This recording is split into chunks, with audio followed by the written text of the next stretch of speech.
Jom ulang kaji bersama Cikgu Duan.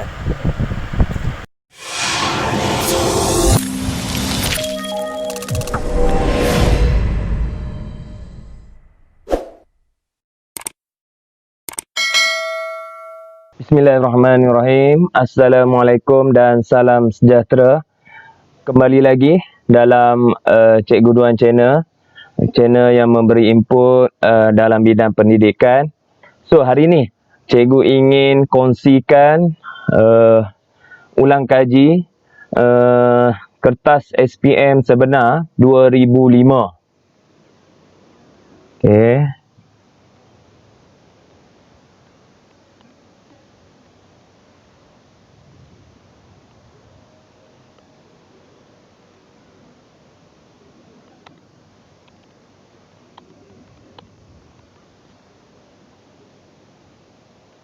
Okey, kita pergi kepada soalan yang pertama.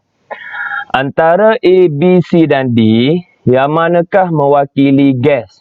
Okey, yang ni soalan senang. Tengok saja kita tahu dah. Okey, gas mesti jarak antara zarah dia jauh. Sangat jauh. Okey. Yang kedua, gambar rajah menunjukkan struktur satu atom antara A, B, C dan D yang manakah proton. So yang proton terdapat dalam nukleus. Okey, proton dan neutron dalam nukleus. So tengok yang warna hitam. So proton ni yang mewakili warna hitam. So kira yang warna hitam ada berapa? 1, 2, 3. So A ni adalah bilangan proton. Okey. Soalan nombor 3, gambar rajah menunjukkan jadual berkala yang tidak lengkap. Apakah jenis unsur dalam kawasan berlorek? Okey, seperti SPM tahun sebelum ni, soalan yang sama je. Okey, dia keluar jadual berkala, dia tanya kita yang mana logam, yang mana bukan logam. So, of course lah, yang berlorek ni adalah logam. Senang. Soalan nombor 4, air tulen boleh dihasilkan daripada air yang tercemar dengan cara A. Penyejatan, B. Pendidihan, C. Penyulingan dan D. Penghabluran. So yang ni sains untuk tingkatan 4. So penyulingan jawapan dia. Penyulingan. So penulinan terbahagi kepada dua, penyulingan dan crystallization. Okey. Nombor 5. Antara tindakan berikut yang manakah melibatkan lintasan impas itu? Okey, reseptor. Tengok anak panah. Impas. So, dia melalui saraf tunjang. Okey. Last sekali efektor. So, bila nampak saja saraf tunjang ni, mesti berlakunya tindakan luar kawal. Okey, so tengoklah yang mana luar kawal. A, B, C dan D, yang mana kita tak boleh kontrol, yang kita tak boleh kawal. So, menelan makanan, boleh kawal. Menari, boleh kawal. Berjalan di atas tali yang diregangkan, boleh. D, mengedip mata untuk mencegah kemasukan habuk. Yang ni tak boleh kawal. Okay. Baik, untuk soalan nombor 6. Gambar rajah menunjukkan struktur otak manusia. Bahagian otak yang manakah mengawal tindakan luar kawal? Tindakan luar kawal. So, tindakan luar kawal adalah medulla oblongata. So, A. Cerebrum, C. Cerebellum, B dengan D. So, yang paling dekat dengan cerebrum adalah B. Okey. Nombor 7. Kekurangan unsur yang manakah menyebabkan kelenjar tiroid membengkak? So, bila sebut saja tiroid, mesti iodin. Okey. Nombor 8. Gambar rajah menunjukkan peringkat pembahagian sel secara mitosis. So, yang mana dulu? So, tengok gambar PQRS, mesti Q dulu. Q dulu. So, Q dulu, B. RPS. Kromatik, lepas tu dia beratur di khatulistiwa, lepas tu dia bergerak ke kutub masing-masing. 9. Gambar rajah menunjukkan generasi pertama kacukan 2 ekor kucing. Okey. Apakah gen bagi kedua-dua induk itu? So yang ni untuk soalan macam ni, nak tak nak, okey, pelajar kena buat satu per satu, try and error. A, B, C. Okey, kalau kita tengok jantan hitam. So dominant. Hitam adalah dominant. So D ni memang out dah, salah. So pelajar-pelajar try A, B dan C. Yang mana jawapan dia? So kalau pelajar buat dengan betul bulat-bulat tu, okey, so pelajar akan dapat C jawapan dia. Nombor 10. Gambar rajah menunjukkan bagaimana seks anak ditentukan bagi manusia. So kalau induk 44, okey, gamet separuh 22 X. So sebelah kiri X, sebelah kanan Y. 22 P ni 22 tambah Y. So direct. B jawapan dia. Straightforward je. Nombor 11. Antara yang berikut yang mana disebabkan mutasi kromosom. So kalau pelajar tak hafal pun, tengok. C je yang ada sindrom. Terus jawapan dia C. Yang lain, mutasi gen. Hemofilia, buta warna, anemia sel sabit. Mutasi kromosom ni perubahan pada pasangan yang ke-21. 12. Unsur yang manakah digunakan sebagai sumber tenaga dalam reaktor nuklear? So, sebut saja tenaga nuklear, tak boleh lari dari uranium. 13. Antara berikut yang manakah kegunaan bahan radioaktif? Okey, mengesan kebocoran paip, betul. Mandukan serangga perosak, betul. Sinaran gamma. Membunuh mikroorganisma, pensterilan. 1, betul. 2, 3, semua betul. Jadi, 14. Gambar rajah menunjukkan eksperimen mengkaji perubahan haba. Awal 28, akhir jadi 42, semakin panas. Semakin panas. So, dia bebas haba. So, ABCD, yang mana release? Release. So, exothermic, release energy. Okey. 15. Gambar rajah menunjukkan kedudukan logam X dalam siri kereaktifan logam. Apakah logam X? So, untuk soalan nombor 15, pelajar perlu hafal siri kereaktifan logam. Kalau nak kahwin, mesti ada zakat fitrah supaya perkahwinan kekal aman abadi. So, yang tu. So, kalau pelajar hafal, pelajar akan dapat atas daripada karbon, magnesium. 16. Gambar rajah menunjukkan proses yang berlaku dalam tumbuhan hijau. Fotosintesis, yang manakah yang dihasilkan daripada proses di atas. So, glukosa dan oksigen. 1 dan 2. 17. Gambar rajah menunjukkan kedudukan objek yang diletakkan di hadapan cermin sata. So, kita kena tahu maya, tegak, songsan, sisi. Sama jarak, sama saiz. So, ABCD yang mana? So, R, yang ni lah paling tepat. B. Okey.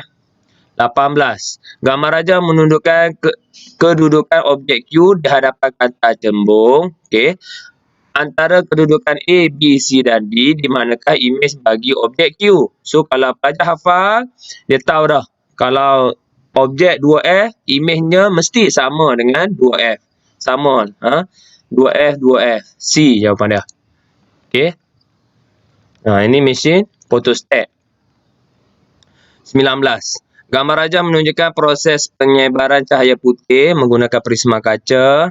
Apakah warna pada A dan S? So, cahaya putih terdiri daripada 7 warna. Merah, magenta, jingga, kuning, hijau, biru, indigo, ungu. So, merah di atas, ungu di bawah.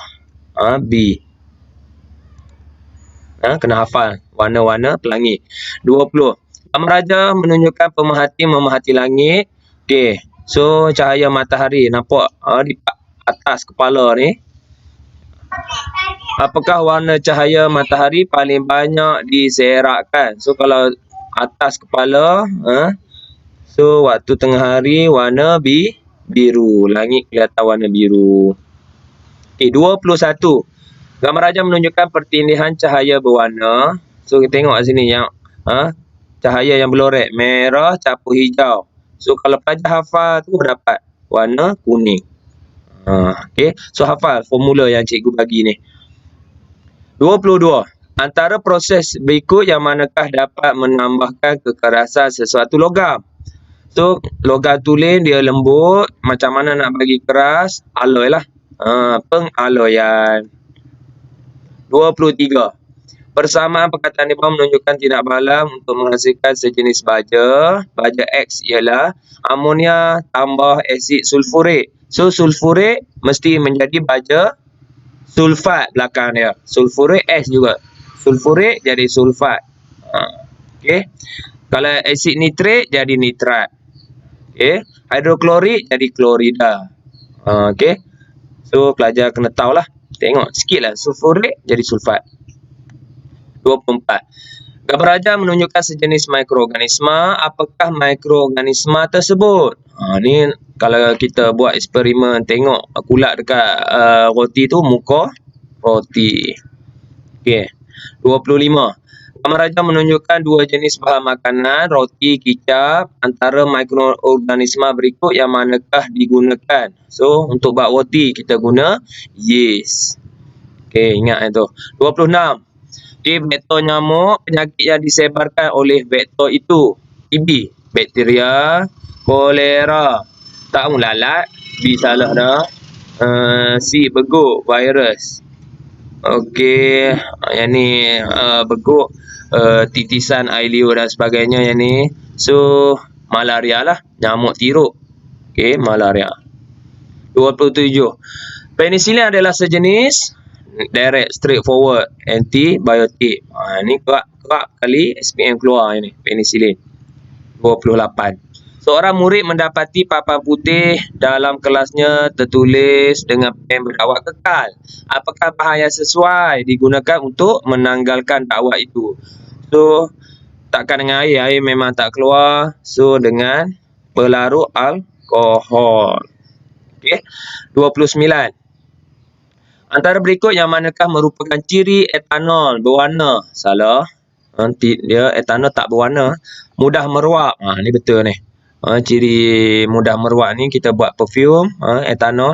Tidak terbakar. Salah. Etanol memang bahan terbakar. Tak larut campur. Dia larut campur dalam air. So, paling tepat adalah mudah meruap. 30. Unsur yang terkandung dalam lemak selain daripada karbon. So, bila ingat lemak, CHO nya. HO. Karbon, hidrogen dan oksigen. 31. Apakah yang dimaksudkan dengan gizi seimbang? So, zat-zat yang semua ada. Daripada piramid makanan tu, semua ada. Cukup nisbah dia. Makanan yang mengandungi semua kelas makanan dengan nisbah yang betul. 32. 3 jenis makanan. Okey. So, kita tekan kalkulator. 10.12. Darab dengan berapa gram roti dia? 20 gram tambah dengan 6.59 darab dengan telur rebus 10 gram tambah dengan 2.68 darab dengan 100 gram. So, kita dapat 536.3. Okey. So, ingatan sekali lagi pelajar-pelajar sila bawa kalkulator untuk jawab sains kertas 1. 33. Gambar rajah menunjukkan eksperimen mengkaji keperluan nutrien terhadap pertumbuhan anak benih. Okey, apakah cara yang digunakan untuk memastikan pertumbuhan anak benih normal? Larutan kutu knob diwarnakan. Salah. Kapas diganti dengan penutup gabuh. Lagi salah. C. Radah tidak didedahkan kepada cahaya. So, anak benih ni perlukan cahaya lah. Salah. Tabung didih dibalut dengan kertas hitam. So, yang ni yang paling tepat. Okey. So, kita tak mahu pertumbuhan alga dan sebagainya dalam tabung uji kita. Tabung didih. Okey. 34. Gambar rajah menunjukkan akar tumbuhan pokok kekacang. So, bila pokok kekacang, adik-beradik dia, bakteria pengikat nitrogen. Senang. 35. Pernyataan yang manakah menerangkan tumbuhan sebagai pengeluar? So, pengeluar mula-mula daripada rantai makanan tu pengeluar.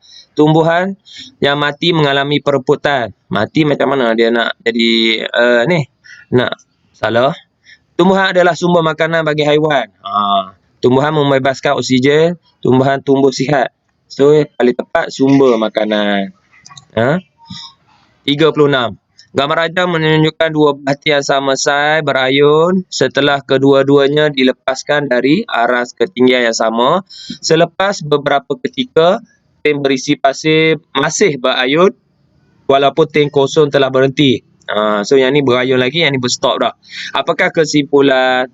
So, ibarat kata kalau inersia ni bas dengan motosikal. So, yang mana kalau dua-dua bergerak, yang mana yang senang berhenti? So, of course lah, motosikal yang senang berhenti sebab dia kecil, jisimnya ringan. Okey. Manakala bas susah. So, sama juga prinsip ni. Makin besar jisim berat, semakin bertambahlah inersia dia, susah nak berhenti. So, A lah jawapan dia. 37. Gambar rajah menunjukkan keratan pita detik. Okey, apakah jenis gerakan? So, tengok. Antara titik pun jarak dia sama. So, maksudnya seragam. Okey. So, jawapan dia B. Hal laju seragam. Melainkan titik-titik dia dekat-dekat, lepas tu makin jauh makin berbeza. Okey. 38. 4 bongkah yang sama saiz dan berat diletakkan kedudukan yang berbeza atas meja, yang manakah akan menghasilkan tekanan paling rendah. So, konsep tekanan rendah, luas dia mesti tinggi. ABCD yang mana luas? Maksud kata luas permukaan yang besar mana? So, of course lah, yang ni lebih lebar daripada B, C dan D. A lebih lebar, lebih luas. Okey. 39. Gambar rajah menunjukkan jet hidrolik. Okey. Bernoling. Berapakah daya yang perlukan dikenakan ke atas ombuh X untuk mengimbangi beban yang beratnya 5,000. So, 5,000 tekanan yang besar 5,000 bahagi dengan 2. Okey. So, tekanan yang ombuh X, so bahagi pindah jadi darab 0.01 25. Okey. Sekali lagi kena bawa kalkulator untuk soalan ni. 40. Apakah kesan kepada penghasilan padi dan ular jika tikus dihapuskan? So, kalau tikus tak ada, padi makin bertambah sebab tak ada orang nak makan dia. Ular makin berkurang sebab tak ada makanan. Yang ni bertambah, padi bertambah. Okey. A dengan C. Ular berkurang. So, C jawapannya. 10 lagi. 41. Apakah gas utama kesan rumah hijau? So, bila sebut saja kesan rumah hijau, global warming, pemanasan global, tak boleh lari dari gas karbon dioksida. So, CFC ni penipisan lapisan ozon. 42. Gambar rajah menunjukkan aktiviti industri. Apakah jenis pencemaran yang berlaku? So, pelajar-pelajar tengok betul-betul gambar rajah apa yang berlaku pencemaran. Pencemaran air. So, betul. Sisa-sisa dilepaskan ke dalam sungai, betul. Air, betul. Pencemaran udara ni, asap kilang ni, betul. Yang ketiga, pencemaran bunyi. So, kalau pelajar dengan rakusnya, terus jawab 1 dan 2 A. So, salah. Tengok betul-betul. Di sebelah dia ada kilang papan. So, kilang papan ni menghasilkan bunyi yang sangat bising. So, berlakulah pencemaran bunyi. So, jawapan dia 1, 2 dan 3. Okey, 43. Antara kaedah berikut yang manakah dapat memelihara hidupan laut? Okey, mengadakan zon tangkapan ikan, mengawal tempoh tangkapan ikan, betul-betul. Mengehadkan penggunaan ukat tuna pun betul. Semua betul. 44. Gambar rajah menunjukkan produk minuman. So, kalau kita tengok kat sini susu. Susu berperisa. Apa ni? Susu berperisa. Susu lah. So, bila sebut saja susu ataupun jus, mesti jawapan dia pastiuran. B. 45. Pak Ali ingin mengekspor udang ke Jepun. Apakah kaedah untuk mengekalkan kesegaran udang itu? Adakah kita nak buat pengetinan, pempastiuran, salah dah, ataupun penyejuk bekuan, ataupun pembukusan vacuum. So yang paling tepat adalah penyejuk bekuan. Baru fresh udang tu. 46. Antara bahan berikut yang manakah polimer sintetik? Bila sebut saja sintetik, buatan manusia. Yang mana? A, B, C, D. Yang mana yang manusia cipta? So, of course lah, perspex, isoprena, getah. So, manusia tak boleh buat getah. Okay. Protein tak boleh, selulosa pun tak boleh. So, sintetik adalah perspex. 47. Apakah yang harus dilakukan ke atas getah asli untuk menghasilkan tayar yang lebih keras dan tahan haba? So, mesti memanaskan dengan sulfur. Getah tervulkan. C. 48. Apakah kaedah yang terbaik untuk mengelakkan pencemaran daripada pembungkus plastik yang telah digunakan? Adakah kita patut membakar plastik? Tak patut. Membuang plastik ke sungai pun tak patut. Membuang plastik ke kawasan hutan, salah. So, menggunakan plastik yang boleh terurai. So, yang ni lah. Dia repuk macam tu je, plastik ni. 49. Gambar rajah menunjukkan bentuk gelombang. Berapakah panjang gelombang? Okey, so panjang gelombang adalah 2 puncak. Satu lagi. So, berapa sini bacaan dia? 20. Ni straightforward je. Okay. So, last, antara komponen elektronik ABCD yang manakah menyimpan cas? So, hafal sikit. Komponen dia adalah kapasitor. So, kapasitor yang mana simbol dia? A.